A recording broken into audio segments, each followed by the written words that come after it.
कुदरत की अनुपम विरासत पहाड़। कुदरत ने हमें सुंदर ग्लेशियर दिए, हरे भरे जंगल दिए, गंगा यमुना जैसी हजारों नदियां दी। उसने हर रूप में जल संसाधनों से हमें समृद्ध बनाया है, जो करोड़ों सालों से हमें पोषित पल्लवित करती आ रही है। कुदरत के इन्हीं उपहारों में से एक उपहार है प्राकृतिक जल स्रोत, जिन्हें चश्मे, नाग, चुकटेले, छुरहुरे, मगरे, जलकुंड, बौली और नौले धारों के रूप में जाना जाता है, जो हिंदकुश पर्वतमाला यानी अफगानिस्तान से त्रिपुरा तक अलग अलग नामों से पहचाने जाते हैं। वास्तव में यह यहाँ के निवासियों की समृद्ध विरासत का अभिन्न अंग है। नौला जो होता है हमारा विष्णु भगवान की स्थापना होती है, वो उसको एक मंदिर भी माना जाता है। जल स्रोत जो है तो पूजा भी जाता है, पूजा पाठ भी करते थे हम वहाँ, और साफ सफाई भी। उसमें जब शादी विवाह होते थे तो उनके वो जो ताज मुकुट कहते हैं, उसको हम वहाँ नौरे में उसका विसर्जन करते थे। विसर्जन करके फिर पूजा पाठ, अगरबत्ती, दीप जला लेते थे। इधर उधर नौले के अगल बगल साफ सूफ करके उसमें हाथ जोड़ करके फिर हम वहाँ से विदा मांगते थे। आज भी नौले धारे पहाड़ी इलाकों में पेयजल के मुख्य स्रोत हैं। आंकड़ों के अनुसार देखें तो उत्तराखंड में ग्रामीण पेयजल की 90% आपूर्ति प्राकृतिक नौले धारों के माध्यम से होती है। राज्य में लगभग 2 लाख से अधिक नौले धारे हैं, लेकिन पिछले कुछ सालों में असंतुलित विकास, उजड़ते जंगलों, बारिश की कमी एवं जनसंख्या के अनियमित प्रसार के कारण आज नौले धारे सूखने की कगार पर है। हमारे पास इतना पानी था, हर खेत में, हर जगह, हर तीसरे चौथे खेत में हमारे यहाँ पानी था, और हमारे पास पीने का पानी पर्याप्त हो सकता है। कोई वर्षा का अभाव है या समय का प्रकोप है, अब हम इस बारे में तो ज़्यादा कह नहीं सकते हैं कि मतलब ये समस्याएं क्यों आ रही हैं। पानी न होने के कारण मतलब ये लगाओ कि हम लोग यहाँ पर बिल्कुल वीरान हो गए। हमारी समस्या ही बिल्कुल मेन पानी है। आज तो गंगा सूख गई है समझो। उत्तराखंड में अनेक सरकारी एवं गैर सरकारी योजनाओं के माध्यम से पानी देने की कोशिश की गई। माना यह गया कि हैंडपंप और पाइपलाइनें पानी की समस्या को दूर कर देंगी, लेकिन इनकी वजह से उल्टे हमारे जल स्रोत लगातार सूखते जा रहे हैं।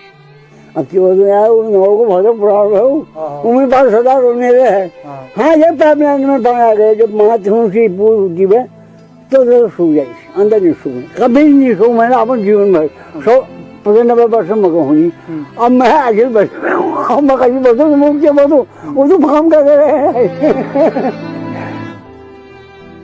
ये सब अदूरदर्शी सोच से निकली हुई योजनाएं हमारी समस्या को कम करने की बजाय और ज्यादा बढ़ा रही हैं। हम मिलजुल के पानी भरते थे, हम साग सब्जी भी वहाँ से लगाते थे। अब जब से पानी नहीं आया तो फिर वहाँ पानी है ही नहीं, तो जाए कहाँ। फिर हम बहुत दूर दूर से पानी लाए, कहाँ रह गया मजेड़ा, कहाँ रह गया खैरना, यहाँ से भी हम पानी लेके आए हैं, मगर पानी की व्यवस्था यहाँ बहुत कठिन है। सूखते नौले धारों की स्थिति हर साल बद से बदतर होती जा रही है, जिसका प्रभाव ग्रामीणों की आजीविका पर पड़ रहा है। पानी की कमी से उत्तराखंड के खेत बंजर हो गए हैं और गांव वीरान हो गए हैं। उनकी गंगा मानो सूखती सी जा रही है। 20 साल पहले मतलब ये लगाइए कि हम यहाँ बड़े आराम में थे, जबकि हमारे पास गेहूँ, धान, मड़ुआ और मक्का और दालें सब हम अपने खेत से कमा के खाते थे और हम बाजार से नहीं लाते थे। लेकिन आज हमारे पास 20 साल में वो कंडीशन है कि हमारे पास मतलब ये जैसे हम ये अपने बच्चों के शाम को जसक लग जाता है तो उसके लिए मांस पर रख के फेंकते हैं, तो हमारे पास वो मांस के दाने भी मतलब हमारे उड़द के दाने हमारे घर में नहीं है। मतलब ये कंडीशन हमारे गांव के आ गई है। पेयजल की लगातार बढ़ती समस्या को देखते हुए उत्तराखंड राज्य में नौले धारों को पुनर्जीवित करने के लिए सामुदायिक प्रयास किए गए, जिसमें चिराग संस्था द्वारा उत्तराखंड के नैनीताल, अल्मोड़ा, बागेश्वर और पिथौरागढ़ जिलों में 90 से ज्यादा जल स्रोतों के संवर्धन पर काम किया जा रहा है। तो जहाँ तक पहाड़ों में स्प्रिंग की बात करते हैं, तो पहाड़ों में जो है स्प्रिंग नौले धारों के रूप में निकलते हैं। मुख्यतः अगर बात करते हैं तो एक स्पेसिफिक जगह पर नौले और धारों का निर्माण होता है। उस जगह को या तो फ्रैक्चर के कारण वहाँ पर स्प्रिंग निकलती है, या कांटेक्ट के कारण वहाँ पर स्प्रिंग निकलती है, या अगर नीचे अगर कोई कठोर चट्टान लग जाती है और ऊपर उसमें फिलाइट या उस तरह की चट्टानें मिल जाती हैं तो वहाँ पर एक कांटेक्ट बेस पर एक स्प्रिंग निकलता है। और फ्रैक्चर के कारण अधिकतर स्प्रिंग पहाड़ों में निकलते हैं। तो यहाँ पर आप देख रहे हैं एक गधेरा है, एक फ्रैक्चर के रूप में है। यहाँ पर हमारे जो पहले की बात करते हैं तो वहाँ पर काफ़ी जंगल हुआ करते थे, बांस और चीड़ के जंगल।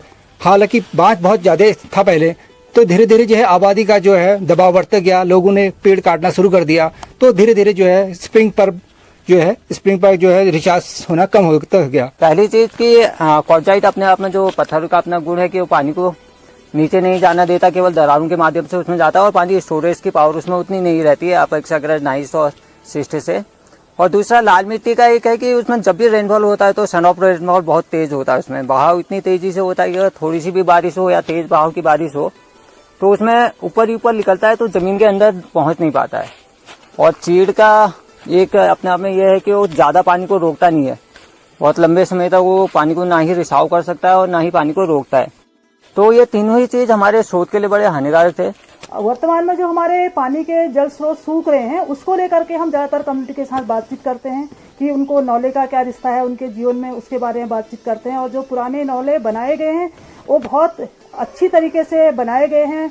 और वर्तमान समय में उस तरीके नौले बनाने वाला कोई नहीं है। जो पुराने ही नौले हैं उनकी बात हम अधिकतर कम्युनिटी से कर रहे हैं आज की तारीख में। और उनको जोड़ने के लिए जल समितियों की गैदरिंग हम लोग कराते हैं और अन्य बाहर के लोगों को बुला करके एक इस तरीके की चर्चा करते हैं लोगों के आपस में कि लोग उस पानी को बचाने के लिए आगे आएं और समुदाय को जोड़ पाएं। समुदाय की भागीदारी को सुनिश्चित करते हुए जल समितियों के माध्यम से काम किया गया, जिसके अंतर्गत 4 जिलों में 53 से ज्यादा जल समितियां बनाई जा चुकी हैं। हमारा जो ये जल समिति 2013 से शुरू हुई है और 14 में हमने काम करा है इसमें। नौले में जैसे नौले की ये नौला रिपेयरिंग करी और इसमें क्या कहते हैं वहाँ बोर्ड लगाए और उसमें नौले में प्लास्टर ये दीवार का काम ऐसा ये करा है। और हम समूह में 9 लोग हैं और जल समिति में भी 9 लोग हैं और हम महीने में समूह में तो 50 रुपये जमा करते हैं, जल समिति में 10 रुपये जमा करते हैं सारे 9 लोग। और एक परिवार और जमा करता है, 10 लोग हो जाते हैं तो 100 रुपये महीना होता है। और जब काम के लिए जब गड्ढे भर जाते हैं, खाल भर जाते हैं तो इसकी सफाई के लिए हम ये पैसे को जमा करते हैं और नौले की सफाई के लिए भी यही पैसा जमा। जो जल समितियां हैं ये बना करके जो उपभोक्ता परिवार है उनको जोड़ करके इस पानी को बचाने के लिए काफी प्रयास किए जा रहे हैं, जो हमको काफी एक सफलता की ओर ले भी जा रहे हैं।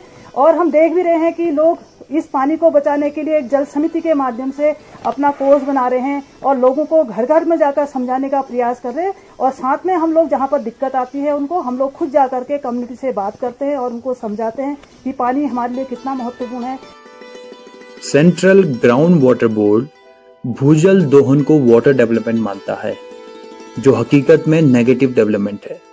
जल समितियों ने ग्रामीण परंपरागत ज्ञान और आधुनिक विज्ञान को मिलाकर नौले धारों के कैचमेंट में ग्राउंड वाटर को रिचार्ज करने की दिशा में काम किया है। जो स्प्रिंग का रिचार्ज जो है 2 तरीके से कर सकते हैं। एक तो है वनस्पतिक उपचार, और वनस्पतिक उपचार में यह है कि हम चौड़ी वाली पत्ती लगाते हैं और जहाँ पर हमारे गधेरे या नौले हैं उनके आसपास जो है ऐसे प्रजातियाँ लगाते हैं जो जल्दी स्प्राउट कर जाते हैं, जैसे खीना है, मजीना है, खरसियों है। तो इस तरह की प्रजातियाँ लगाते हैं। साथ साथ में चौड़ी पत्ती वाले जैसे बांज हो गया है, कोराल हो गया, कनौल हो गया, इस तरह की प्रजातियों का चयन हम अपने कैचमेंट में करते हैं। और दूसरा इंजीनियरिंग मेथड में ये करते हैं कि हम वहाँ पर जो भी जैसे कंटूर ट्रेंच बनाने तो कंटूर ट्रेंच का इस्तेमाल करते हैं और खाल बनाते हैं। और भूमिगत चेक डैम का भी स्प्रिंग रिचार्ज में बहुत बहुत महत्व है, जो कि अंडरग्राउंड जो वाटर है जो बेस फ्लोवर के बाहर चले जाता है तो उसको रोकने के लिए हम भूमिगत चेक डैम यानी सब सरफेस चेक डैम बनाते हैं। और साथ साथ में जो है जो गलियां निकल जाती है उसको प्लग करने के लिए हम गली प्लग करते हैं। और दूसरे चेक डैम का काम यह है कि जो भी पानी बेस फ्लो हो जाता है उसको रोक करके ग्राउंड वाटर में थोड़ी देर कन्वर्ट करना है, ताकि हमारे जितने भी स्प्रिंग हैं, नौले हैं, धारे हैं, वो रिचार्ज का आराम से हो सके। तो हम लोग कुलगार जो आपका पनेरा जो नौला है उसके कैचमेंट एरिया में है। कैचमेंट एरिया में जो पेड़ हैं वो अधिकांश चीड़ के पेड़ हैं और उसके अलावा जो जंगली पेड़ हैं काफल है, मेहल है और बेड़ू है, तो इस टाइप का मिश्रित वन है यहाँ पूरा। यहाँ के कैचमेंट एरिया में उत्तरी पूर्वी ढलाने पत्थरों का इसमें 2 प्रकार के पत्थर हैं, क्वार्टजाइट है, फ्लाइट है। क्वार्टजाइट जो है केवल पानी को रोक के रखता है और फ्लाइट जो है अपने परतों में पानी को सोख लेता है और धीरे धीरे पानी को छोड़ता है। तो यहाँ जो है सारा ढलान जो है पत्थरों का उस हमारे नौले की साइड को है। जो है फ्लाइट जो है एक फ्रैक्चर है इनमें, इन फ्रैक्चर के द्वारा जो है पानी धीरे धीरे जमीन के अंदर जाता है और जो हमारे नौले तक पहुंचता है। इस रिचार्ज एरिया में हमने जो कैचमेंट एरिया है उसमें पर्कुलेशन पिट, खाल, कंटूर टेरिस और प्लांटेशन किया हुआ है। और साल में 2 साल पहले हमने इसमें डायरेक्ट सीड सोइंग की है, सीधे बीज बाई जिसको हम बोलते हैं, तो वो भी की है। तो काफी गाँव का सहयोग इसमें मिल रहा है। और साल में अगर आप तुलना करेंगे कि जहाँ आग लगी है और इसमें देखेंगे थोड़ा अपने आप ही हमको अंतर देखने को मिलेगा। रिचार्ज एरिया में किए गए प्रयासों से सूखते नौले धारों को नया जीवन मिला है। ये नौला जो है कपलाल का नौला, ये भी एक स्थिति जो 2008-9 में आई कि ये भी सूखने के कगार पर आ चुका था और वर्तमान लगभग सूख चुका था। पहले जो है नौले में 4 LPM पानी था, अब जो है 14 LPM पानी है। हमने कम्युनिटी के साथ मिल करके इस काम को किया है, तो इसमें इन लोगों को काफी फायदा हुआ है। कम्युनिटी में थोड़ा सा जागरूकता आई और हमारे साथ जुड़ने लगी। पानी के मुद्दे को लेके उनको लगा कि चिराग के साथ मिलके थोड़ा सा काम किया जाए तो शायद पानी को लेके हम अच्छा काम कर सकते हैं। तो उसी को लिखते हुए अभी हम लोग करीब 96 स्प्रिंग में हम लोग कंप्लीट काम कर चुके हैं और 20 में अभी और कर रहे हैं। तो अगर देखें तो जो पानी बढ़ने का है वो करीब 20 स्प्रिंग के आसपास जिसमें हम इम्पैक्ट दिखा पाए हैं, लेकिन जो अवेयरनेस की बात करें वो करीब 50% से ऊपर लोगों को इसकी जानकारी है कि स्प्रिंग के ऊपर अगर हम काम करें या प्रोटेक्शन करें या कुछ इसका मैनेजमेंट करें तो सक्सेस ला सकते हैं। संस्थाओं और समुदायों ने उत्तराखंड में नौले धारों को पुनर्जीवित करके कुछ आदर्श मॉडल बनाए हैं, जिसे शुरुआत के तौर पर ही देखा जाना चाहिए। जहां एक ओर विभिन्न प्रयासों से 100 नौलों को जिंदा किया जा रहा है, वहीं दूसरी ओर नासमझी और अनदेखी से 500 नौले सूख जाते हैं। जो गांव स्तर पे जो संगठन है, ग्राम स्तरीय पंचायतें हैं, ग्राम स्तरीय जो जल समितियां हैं, प्लस सरकार के जो अधिकारी है, मिलकर एक योजना तैयार करें और उसको राज्य स्तर पे कहीं ना कहीं एक बड़े प्रोग्राम के रूप में चलाने की आवश्यकता है। एक उदाहरण के रूप में हम सिक्किम सरकार को ले सकते हैं और सिक्किम सरकार के अनुभवों को उत्तराखंड सरकार के सामने रख के एक उदाहरण पेश किया जा सकता है कि वहां पर अगर इस तरह के कार्यक्रम हुए हैं, रिजर्व फॉरेस्ट में काम हुआ है, क्योंकि ज्यादातर जलग्रहण क्षेत्र रिजर्व फॉरेस्ट में है, तो उसमें विभिन्न विभागों को जोड़ते हुए किस तरह से काम किया जा सकता है, उसके सरकार स्तर पर एक नीति बना के कहीं ना कहीं एक पूरी परियोजना चलाने की एक आवश्यकता अभी वर्तमान में लग रही है। सूखते नौले धारों की वजह से बहुत भारी मात्रा में पलायन है, पूरे उत्तराखंड में बहुत तेजी से पलायन है। जरूरत यह है कि ये नौले धारे जिंदा हों, लेकिन जिस तरह की नीतियां बनी हुई हैं, जो जल नीति बनी हुई है प्रदेशों की, उन जल नीतियों में नौले धारों को उतनी स्थान नहीं है जितना स्थान मिलना चाहिए था। ज्यादातर उनकी कोशिशें नल संस्कृति को बढ़ावा देने की हैं, लेकिन जो नौले धारे गांव में मौजूद हैं उनसे पानी न देने की कोशिश लगातार जारी है। उन पर काम बहुत कम हो पा रहा है, उनसे पानी लोगों को नहीं मिल पा रहा है, वो सूखते जा रहे हैं। ऐसे में जरूरत यह है कि राज और समाज दोनों मिलकर कोशिश करें और नौलों धारों को जिंदा करने की तैयारी करें।